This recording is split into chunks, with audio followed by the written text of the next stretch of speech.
देवी और छोटे भाई लालू के साथ रहता था। उसके पिता को गुजरे 10 साल बीत चुके थे और अब वो अपना गुजर बसर चाय की छोटी सी दुकान चलाकर कर रहा था। माँ, मैं काम पर जा रहा हूँ। कुछ पैसे दे ताजा ताकि दोपहर का खाना बना सकूं। अरे माँ, पैसे तो नहीं है।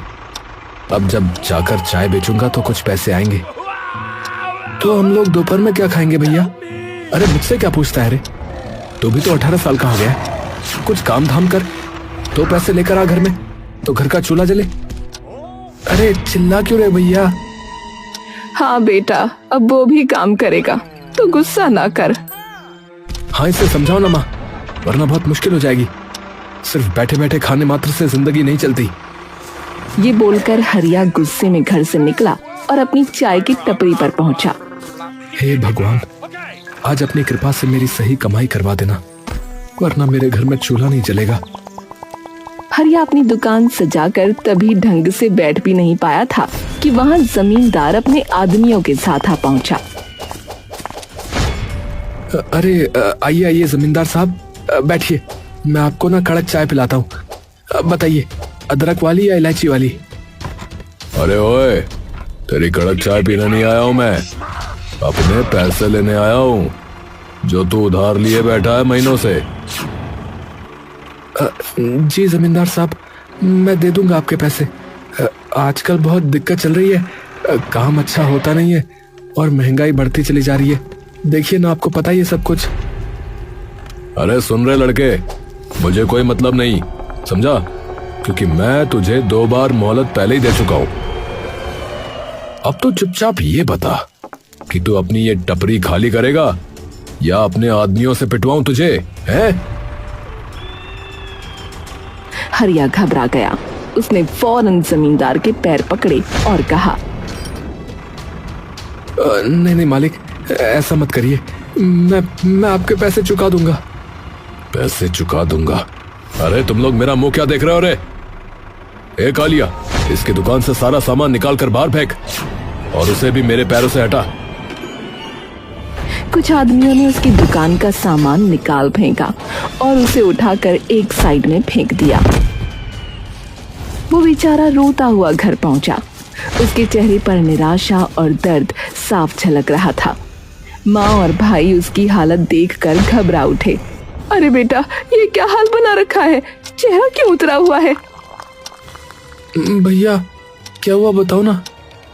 माँ, आज हमारी टपरी भी चली गई। जमींदार ने अपने आदमियों से सब उजड़वा दिया माँ। अब हमारे पास न दुकान रही, न ही कोई सहारा माँ।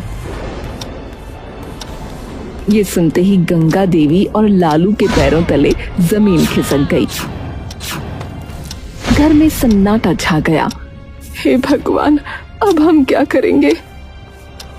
भैया, तो अब हम 2 वक्त की रोटी भी नहीं जुटा पाएंगे। और क्या? अरे और क्या?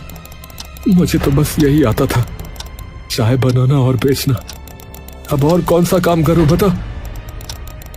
कुछ देर तक घर में सिर्फ सिसकियां गूंजती रहीं। फिर माँ ने गहरी सांस भरकर कहा, बेटा, याद है तुम्हारे पिता जब गए थे तब उन्होंने वो खेत छोड़ा था। भले ही वो सालों से बंजर पड़ा है, मगर अब तुम्हें उस पर मेहनत करनी होगी। माँ, वो खेत? अरे उस सूखी जमीन पर भला क्या उगेगा? वहाँ तो घास तक नहीं होती। कोशिश करने वाले की कभी हार नहीं होती बेटा। आज नहीं तो कल जमीन रंग लाएगी। अगर हाथ पर हाथ धरे बैठे रहे तो भूख से मरेंगे।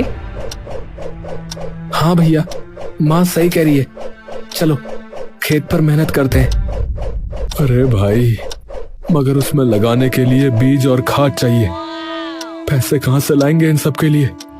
खाना तक तो है नहीं घर में। गंगा देवी ने आंचल में हाथ डालकर अपना मंगल सूत्र निकाला और बोली, ये ले लो, इसे गिरवी रख दो। जो पैसे मिलेंगे उससे खेती शुरू कर देना। अरे नहीं माँ, ये कैसे हो सकता है? ये तो पिताजी की आखिरी निशानी है। बेटा, अगर तुम्हारे पिता जिंदा होते तो वो भी यही करते।